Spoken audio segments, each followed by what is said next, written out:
यज्जाग्रतो दूरमुदैति दैवं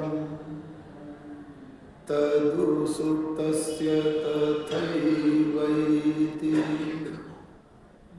दूरं गमं ज्योतिषां ज्योतिरेकं तन्मे मनः शिव संकल्पमस्तु।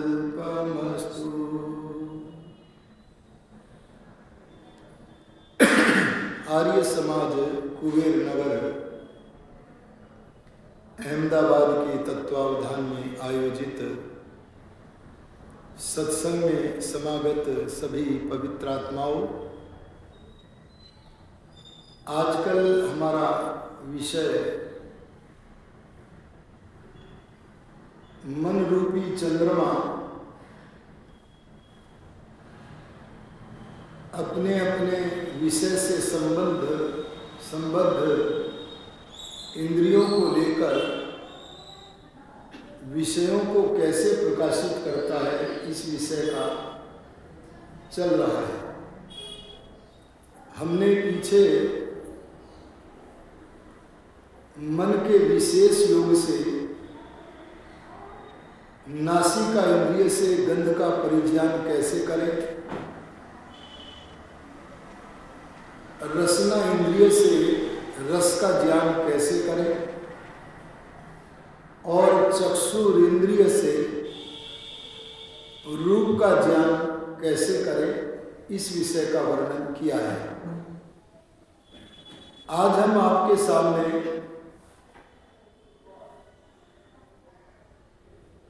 त्वक इंद्रिय और श्रोत इंद्रिय, इनसे हम कैसे अपना ज्ञान स्पष्ट रूप से कर सकते हैं, इस विषय को लेकर विचार रख रहे हैं। त्वक शब्द का अर्थ है त्वचा। ये त्वचा हमारे सारे शरीर पर फैली हुई है। मन जब त्वचा इंद्रिय से जुड़ जाता है और त्वचा इंद्रिय से जुड़कर त्वचा इंद्रिय का जो स्पर्श है उसको बड़े अवधान के साथ, अर्थात मन को अवधान से सजाकर, अवधान का अर्थ है सावधान, अर्थ तो है ही। मन का अर्थ है मन का विषय के साथ गहरा संयोग, विशेष योग। तो जब मन त्वचा इंद्रिय के साथ जुड़कर विषय के साथ विशेष योग करता है, अर्थात मन अपने को अवधान से, ध्यान से, एकाग्रता से अलंकृत कर लेता है, इधर उधर अपना ध्यान जाने ही नहीं देता है, तब विशिष्ट ज्ञान स्पर्श का हो जाता है। जैसे कि पवन प्रतिदिन चलता है, सभी कहते हैं शीतल पवन चल रहा है। यह साधारण ज्ञान सबको होता है, लेकिन विशिष्ट ज्ञान सबको नहीं होता है। विशिष्ट ज्ञान उसे ही होता है जिसने अपने मन को अवधान की महिमा से अलंकृत करके, अर्थात मन को एकाग्र करके अपनी त्वचा इंद्रिय को दीक्षित कर लिया है, तैयार कर लिया है। कई लोग तो ऐसे भी होते हैं कि जो पवन के स्पर्श को करके यह भी बताने में समर्थ होते हैं कि आज वर्षा आनी है। उन्हें यह पता चल जाता है कि ऐसी वायु चले तो वह वर्षा की सूचक है। यह स्थिति प्राप्त करना साधारण रूप से जो वायु को ग्रहण करते हैं उनके वश की बात नहीं है। इसलिए अपनी त्वग इंद्रिय को दीक्षित करना पड़ेगा, उसे अपने विषय का प्रत्यक्ष कराने में विशेष जागरूक रहना पड़ेगा। आपने वैद्यों को देखा होगा, वैद्य लोग कैसे होते हैं? अंगुली के पोरवे। ये अंगुली के पोरवे अगर रोगी की नाड़ी पर रखें तो नाड़ी की जो चाल है वो भिन्न भिन्न जो नाड़ियों की गतियां हैं, किस प्रकार की गति होने से किस रोग का ज्ञान होता है, अथवा कहिए किस रोग के होने पर नाड़ी की गति में क्या परिवर्तन होता है, ऐसा ज्ञान करने वाले जो वैद्य हैं वो मन को एकाग्र किए बिना त्वचा के द्वारा नाड़ी को देखकर इस बात को नहीं बता सकते कि इस व्यक्ति को क्या रोग है। जब कोई व्यक्ति मन को पूरी तरह एकाग्र करके नाड़ियों पर हाथ रखता है तो कह देता है अमुक रोगी को पेट में दर्द है, अमुक रोगी को अमुक रोग है। और इतना ही नहीं, ऐसे वैद्य भी देखे गए हैं। कैसे वैद्य? जो अंगुली के पोरवे रोगी की नाड़ी पर रखकर उस नाड़ी की गति से यह भी बताने में समर्थ होते हैं कि इस रोगी की मृत्यु 1 महीने में हो जाएगी। उस रोगी की मृत्यु की तिथि भी बताने में समर्थ होते हैं।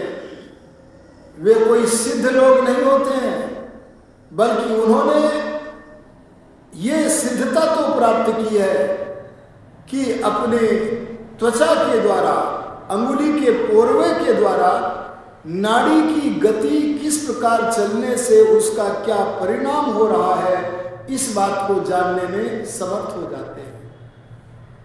इसलिए हमें और इंद्रियों की तरह जब मन रूपी इंद्रिय को, जो कि कर्मेंद्रिय भी है और ज्ञानेंद्रिय भी है, उसको जब हम बिल्कुल एकाग्र करके इंद्रिय के साथ, तो इंद्रिय के साथ जोड़कर विषय का प्रत्यक्ष कर देंगे तो हमारा प्रत्यक्ष साधारण नहीं होगा, धुंधला नहीं होगा। दही में कुछ कुछ मिले हुए, कुछ कुछ प्रकट हुए मक्खन की तरह अस्पष्ट नहीं होगा, बल्कि विशेष होगा। जो वस्तु जैसी है अवधान की महिमा में उसका वैसा ही प्रत्यक्ष होगा। इसलिए हमें ऐसा करना चाहिए। मैं उदाहरण के द्वारा इस बात को आपके समक्ष पुष्ट करता हूं। एक कृषक था, उसके पास जल थोड़ा था, पानी थोड़ा था, सीमित था, और वह सीमित पानी को अपने खेत की तरफ ले चला। जहां पर जल था वहां से उसने जल को खेत की ओर को चलता कर दिया। लेकिन जहां से जल चला, अजी सुनो जी, जहां से जल चला खेत की ओर, तो जल जहां से चला वहां और खेत के बीच में एक लंबा चौड़ा मैदान पड़ता था। अब उस किसान ने पानी को तो चलता कर दिया, लेकिन वह पानी खेत में जाने से पहले जो लंबा चौड़ा मैदान था, उस मैदान में यहां वहां जहां तहां चारों तरफ फैल गया, चारों तरफ बिखर गया। पहले ही थोड़ा था, वही मैदान में बिखर गया। तो बताओ, क्या वह थोड़ा सा पानी जो स्वयं ही मैदान में बिखर चुका है, क्या वह आपके खेत के तट को पकड़ लेगा? नहीं पकड़ेगा। एक और किसान था, बुद्धिमान था, सावधान था, अपने मन को जैसे केंद्रित करता था, ऐसे ही अपने पानी को भी केंद्रित करने की बात जानता था। और उसने क्या किया, उसने भी जहां पानी था वहां से पानी खेत की तरफ को चलता कर दिया। और यहां भी जहां से पानी चला वहां के और खेत के बीच में एक लंबा चौड़ा मैदान पड़ता था। लेकिन सनातनियों, आर्यों, मनीषियों, उस किसान ने वो पानी तो वहां चलता कर दिया, मैदान भी था, लेकिन उसने अपने सीमित पानी को मैदान में बिखरने नहीं दिया, फैलने नहीं दिया। उसने एक नाली बनाकर सारे के सारे पानी को नाली के माध्यम से अपने खेत में ले गया। बोलो, सारा का सारा पानी जितना भी था, सारा का सारा पानी खेत में चला गया कि नहीं चला गया? जो मनुष्य ये कहते हैं कि मेरे पास बुद्धि थोड़ी है, वे बुद्धि को न कोसें। किसी व्यक्ति की बुद्धि की निर्बलता में, किसी व्यक्ति की स्मरण शक्ति की निर्बलता में बुद्धि का स्वभाव कारण नहीं होता है, बल्कि स्मरण शक्ति की निर्बलता में, अरे बुद्धि की निर्बलता में आर्यो समझ लो जो कारण है, वो कारण है एकाग्रता की कमी, वो कारण है मन में अवधानता की कमी, वो कारण है मन रूपी चंद्रमा का विशेष संयोग विषय के साथ न होना। इसलिए अगर आप अपने मन रूपी चंद्रमा को अवधान से, एकाग्रता के संस्कारों से सजा लोगे तो यह नहीं कहोगे कि मेरी स्मरण शक्ति न्यून है, निर्बल है, मेरी बुद्धि निर्बल है। इसलिए जिन्हें यह अनुभव होता है कि मेरी बुद्धि निर्बल है, अरे मेरी शक्ति निर्बल है, उन लोगों का कर्तव्य है कि वे क्या करें, इसे भगा ही दो।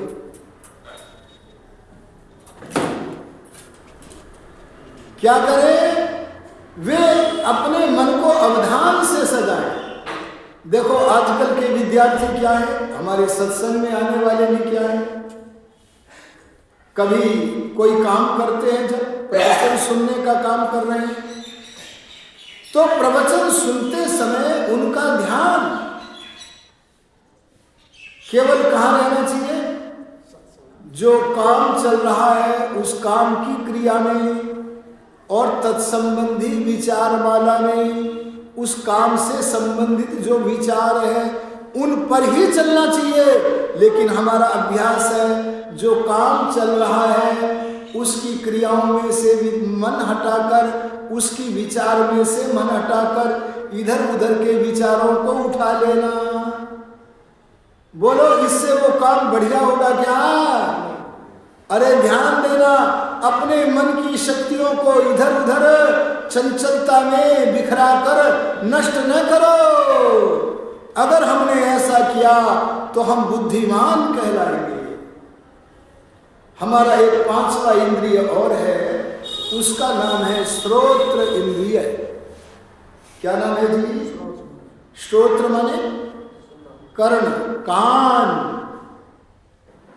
हम इसके लिए एक वाक्य बोल सकते हैं, विद्यार्थी पाठशाला में विद्याध्ययन कर रहा है अथवा श्रोत्री मंडल आर्य समाज मंदिर में, अरे सनातन धर्म के महान सत्संग आर्य मंदिर में सनातन सिद्धांतों को जानने के लिए सत्संग कर रहा है। इस वाक्य को हम एक दूसरे शब्द में भी प्रयुक्त कर सकते हैं, और वो दूसरा वाक्य क्या है उसे भी सुन लो।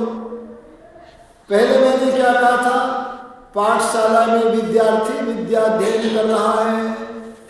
इसे दूसरे वाक्य में कह सकते हैं गुरु का ज्ञान, अरे उपदेशक का ज्ञान विद्यार्थी तक पहुंच रहा है। एक ही बात तो हुई। तो जिस समय गुरु का ज्ञान विद्यार्थी की ओर पहुंच रहा हो विद्यार्थी को अपने मन का योग शब्द के प्रति इतना एकाग्र कर लेना चाहिए, इतना एकाग्र करना चाहिए। सच तो पूछना हो तो मैं ये कहूंगा, आप आर्य समाज मंदिर में जब प्रवचन सुनने आया करो, अरे आपके बच्चे जब पाठशाला में विद्याध्ययन करने के लिए जाया करें तो उन्हें भी कह दिया करो, ए मेरे पुत्रों पुत्रियों, आप अपने मन को अलंकृत करके ले जाओ, अपने मन को सजा करके ले जाओ। अरे कानों को तो कुंडल से सजाते हैं, अरे हाथों को तो कंकण से सजाते हैं। बोलो, एक सत्संगी को सत्संग में जाने से पहले, अरे एक विद्यार्थी को विद्यालय में जाने से पहले कौन से अलंकार से, कौन से गहने से, कौन से आभूषण से अपने मन को सजाना चाहिए? तो मैं कहूँगा वो गहना, वो अलंकार आपको किसी स्वर्ण विक्रेता की दुकान पर नहीं मिलेगा, क्योंकि उस अलंकार का नाम है अवधान। बोलो जी, क्या है अवधान? माने सावधान होकर पाठशाला में जाना, सत्संग में जाना। अवधान माने मन का शब्दों के साथ विशेष योग करने की भावना लेकर के जाना। आप में से जो अपने घर से अवधान के द्वारा अपने मन को सजा करके आए होंगे, ऐसे लोगों के प्रति, वक्ता के प्रति, ऐसे लोगों के मन में वक्ता के प्रति श्रद्धा होगी। श्रद्धा माने सत्य को जानने की इच्छा होगी। ऐसे श्रोताओं के मन में भक्ति होगी। भक्ति माने उपदेशक जो बोल रहा है उसकी आज्ञा का पालन करने की भावना होगी। उस श्रोता के मन में, वक्ता के प्रति, अरे विद्यार्थी के मन में, पाठशाला में अपने गुरु के प्रति प्रेम की भावना होगी, क्योंकि वो उसके प्रति कल्याण कर रहा है, उसका उपकार कर रहा है। अरे उसे संसार का सर्वोत्तम धन दे रहा है। संसार का सर्वोत्तम धन हम अधिकतर कानों से प्राप्त करते हैं, और वो सर्वोत्तम धन क्या है? विद्या धनम सर्वधन प्रधानम। संसार के सारे धनों में सबसे प्रधान धन जो है, बोलो वो क्या है? विद्या। अगर आपके पास रुपए पैसे हैं और बड़े भारी करोड़पति अरबपति हो, लेकिन अगर आपने अपने बच्चों को सनातन के रंग में नहीं रंगा, अरे ज्ञान के रंग में नहीं रंगा, अगर सत्य के रंग में नहीं रंगा, तो आपका बहुत बड़ा जो धन है वो राक्षसों को प्राप्त होगा। अरे बोलो, किसे प्राप्त होगा? या तो कोई राक्षस हरण करेगा, और अगर राक्षस ने हरण नहीं किया तो आपके घर में आने वाली पीढ़ी में कभी ना कोई राक्षस पैदा होगा। आपकी कमाई उसके हाथ में जाएगी, वो सनातन के हाथ में, बोलो, जाने वाली नहीं है। नहीं ज्ञाने न सदृशम पवित्रम इह विद्यते। इस धरती पर ज्ञान के तुल्य पवित्र वस्तु कोई नहीं है। इसलिए ज्ञान को ग्रहण करने के लिए आपको अपने मन को अवधान से अगर सजा करके लाए हो ना, तो आप श्रद्धा से आओगे, भक्ति से आओगे, और बोलो प्रेम से आओगे। तब आपके मन में पवित्र भावना होगी। क्या होगी? अब व्याख्यान वेदी पर उपदेशक आचार्य का आगमन होने वाला है। पाठशाला में विद्यार्थी बोलेगा, अब घंटी बज गई है, पाठशाला में गुरुजी कक्षा में आने ही वाले हैं। जब गुरुजी कक्षा में आवेंगे, उनके आते ही हम विद्यार्थियों के ऊपर पुष्पों की वर्षा प्रारंभ हो जाएगी। अरे बोलो, होती है कि नहीं? कौन से पुष्प? गुलाब के नहीं, गेंदे के नहीं, उन पुष्पों का नाम ध्यान से सुन लो। आपको अपने मन को श्रोत्रों के साथ, कानों के साथ जिन पुष्पों के साथ संबंध जोड़ना है, वे पुष्प है उपदेशक के मुख से निकलने वाले शब्द पुष्प। वे पुष्प क्या है? पाठशाला में गुरु के मुख से निकलने वाले शब्द पुष्प। अगर आचार्य के मुख से, अगर वक्ता के मुख से शब्द पुष्प निकलते हैं, तो ये सनातनियों, हे आर्यो, हे जिज्ञासुओ, आप भी भौरा बन करके बैठा करो। भौरा को क्या बोलते? भ्रमर। भ्रमर क्या करता है? पुष्प के ऊपर बैठता है और पुष्प के ऊपर बैठकर पुष्प के भीतर से पराग का चयन करके ग्रहण करता है। ठीक ऐसे ही आचार्य के मुख से, गुरु के मुख से निकलने वाले जो शब्द पुष्प हैं, उन शब्द पुष्पों के भीतर जो ज्ञान का पराग भरा पड़ा है। कौन सा पराग है? ज्ञान विज्ञान का पराग है।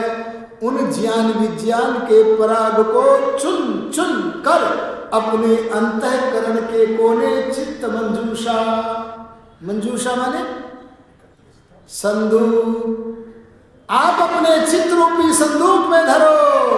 अगर आपने उसे संभाल करके रखा है तो वो आपका हो गया है, और अगर आपने संभाल करके नहीं रखा तो विस्मृत हो जाएगा, भूल जाओगे। इसलिए संभाल करके रखना है। आप सत्संग में जब आया करो, कोई विद्यार्थी जब पढ़ने के लिए आया करे, देखो एक विद्यार्थी ऐसा भी होता है, एक सत्संगी ऐसा भी होता है जो अपने मन में अवधान रख करके नहीं लाता। वो अपने मन में एक अशुद्ध वस्तु, गंदी वस्तु रख करके लाता है। आप देखना, लाते तो नहीं है कहीं। और वो गंदी वस्तु क्या है? उपेक्षा। बोलो क्या है? उपेक्षा। उपेक्षा किसे कहते हैं? नजरअंदाज करना।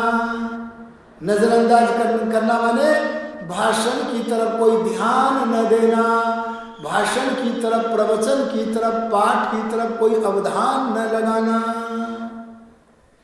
ऐसे लोग उपेक्षा माने नजरअंदाज करते हैं। और वे क्या बोलते हैं? ये प्रवचन तो होते ही रहते हैं। उसे नहीं पता इन प्रवचनों के माध्यम से जो शब्द पुष्पों के बाद पुष्पों की झड़ियां लग रही हैं, इन पुष्पों के भीतर जो ज्ञान का पराग है, अगर मैंने उपेक्षा की तो मुझे उस ज्ञान के पराग से वंचित रहना पड़ेगा। उसे नहीं पता। और वह क्या कहता है? ये प्रवचन तो होते ही रहते हैं। पाठशाला में विद्यार्थी क्या कहता है? घंटियां तो रोजाना बजती ही रहती हैं, गुरु लोग तो कक्षा में आके रोज पढ़ाते ही रहते हैं, ये कोई नया काम थोड़े ही हो रहा है। बोलो, क्या आपको सत्संग में आने के बाद जो ज्ञान का प्रसाद मिलना चाहिए, अगर उपेक्षा के साथ आए तो मिलेगा क्या? और अगर अवधान से अपने मन को सजा करके लाए तो बोलो मिलेगा कि नहीं मिलेगा? इसलिए जो ज्ञान विज्ञान का महान सागर बनाया है, एक बहुत बड़ा विद्या वृक्ष बनाया है, महर्षि दयानंद सरस्वती ने वेदों से लेकर के बनाया है, ऋषि मुनियों के ग्रंथों से लेकर के बनाया है। उस सत्यार्थ प्रकाश का अध्ययन यदि करना चाहो तो दो काम करो। पहला काम, आर्य भाषा जिसे हिंदी कहते हैं, उसका ज्ञान कर लो, ट्यूशन लगा लो हिंदी पढ़ने का। नहीं तो ज्ञान विज्ञान का कोर्स हाथ लगेगा नहीं, रीते हाथ जाना पड़ेगा परलोक में। और दूसरा काम, जब उस सत्यार्थ प्रकाश को पढ़ो तो एक एक पंक्ति पर ध्यान रखकर, मन को अवधान से सजाकर, दैव मन का उन पंक्तियों से विशेष योग करके, पढ़ने के बाद विचार करते हुए पढ़ो। अगर ऐसे पढ़ोगे तो आपका ज्ञान विज्ञान इतना बढ़ जाएगा, अरे इतना बढ़ जाएगा कि आपको भगवान का अनुग्रह भी प्राप्त होने लगेगा। इसलिए मैं कहता हूं, जब भी आप अपने बच्चों को पाठशाला में भेजो अथवा आप सत्संग में आओ तो पहला काम क्या करो, अपने जो आवश्यक काम हैं उन्हें समाप्त करके आओ, जिससे उन कामों की तरफ मन न रहे। अरे एकाग्रता तो तभी बनेगी ना, अवधान तो तभी बनेगा ना। दूसरा, अपने गुरुओं के पास श्रद्धा से जाओ, सत्य को जानने की इच्छा से जाओ, भक्ति उनकी आज्ञा में रह करके बैठो और उनके प्रति प्रेम भावना करके जाओ।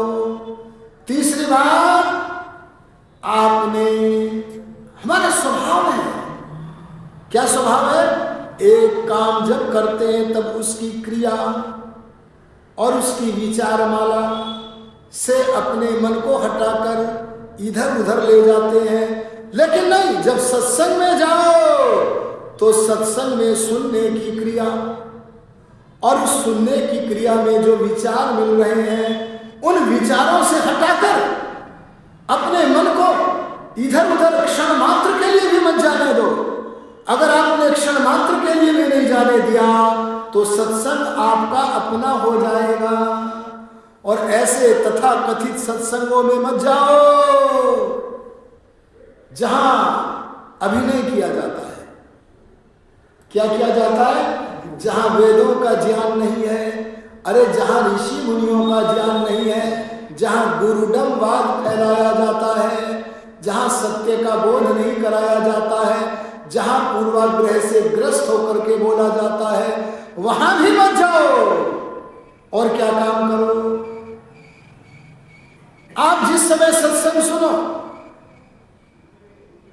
उस समय जहां दूसरी तरफ विचार नहीं जाने देना, वहां गलियों में जो शोर हो रहे हैं, आपके आसपास जो शोर हो रहे हैं, उन सबको अनसुना कर दो। ऐसे अनसुना कर दो, अजी सुनो सुनो, ऐसे अनसुना कर दो जैसे बहरे कान अनसुना कर देते हैं। आ गया समझ में? और अगर आपकी प्रवचन के समय झपकी ले ली, अरे लेते हो कि नहीं लेते हो? अगर प्रवचन में झपकी ले ली, अगर ये झपकी वो लेता जो सावधान नहीं रहता, ऐसे ही नहीं आती है झपकी। कौन लेता? जो सावधान। देखो दयानंद जी कितने सावधान थे। रात के समय शिवरात्रि के दिन सारे पुजारी सो गए, पुजारी भी सो गए और सारे परिवार के ही नहीं, पिताजी ही नहीं, बल्कि सारे जितने भी अनुष्ठान करने आए थे सारे सो गए। पर दयानंद जी का अवधान लगा हुआ था, मन का विशेष योग था, आज प्रभु दर्शन होंगे, अरे आज शिव दर्शन होंगे। बोलो, शिव दर्शन करने की इच्छा की प्रबलता। किसकी प्रबलता? इच्छा शक्ति का अंकुश ले लो। अरे अंकुश तो जानते हो ना, अंकुश जिससे किसी पशु को वश में किया जाता है। अपनी इच्छा शक्ति का अंकुश ले लो और आज इच्छा शक्ति के अंकुश से अपने मन रूपी हाथी को, किसको बोलो? अपने मन रूपी हाथी को अपने नियंत्रण में ले लो। अगर आपने अपने मन रूपी हाथी को अपनी इच्छा की प्रबलता से अपने हाथ में ले लिया तो वो मन आपको सोने नहीं देगा। अरे बोलो, झपकी नहीं लेने देगा। पर बहुत से श्रोता तो आते ही झपकी लेने के लिए हैं। बोलो, उन्हें कुछ हाथ लगेगा क्या? भाई देखो, मैं तो आपका कल्याण करना चाहता हूं, इसीलिए खरी खरी बातें कहता हूं।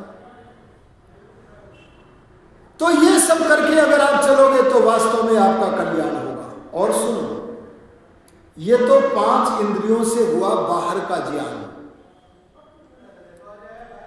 नासिका से किसका हुआ? गंध का ज्ञान। ये नासिका का सहारा लेना पड़ा, क्योंकि मन अंदर तो है पर बाहर तो नहीं है। तो बाहर के ज्ञान के लिए क्या दे दी भगवान ने मन को? सहायक नासिका। बाहर के रसना के माने रस के ज्ञान के लिए मन को कौन सा साधन दे दिया? रसना इंद्रिय। अरे बाहर का जो रूप है उसका दर्शन मन तो अंदर है, कैसे करेगा? तो मन को सहायक दे दिया नेत्र इंद्रिय।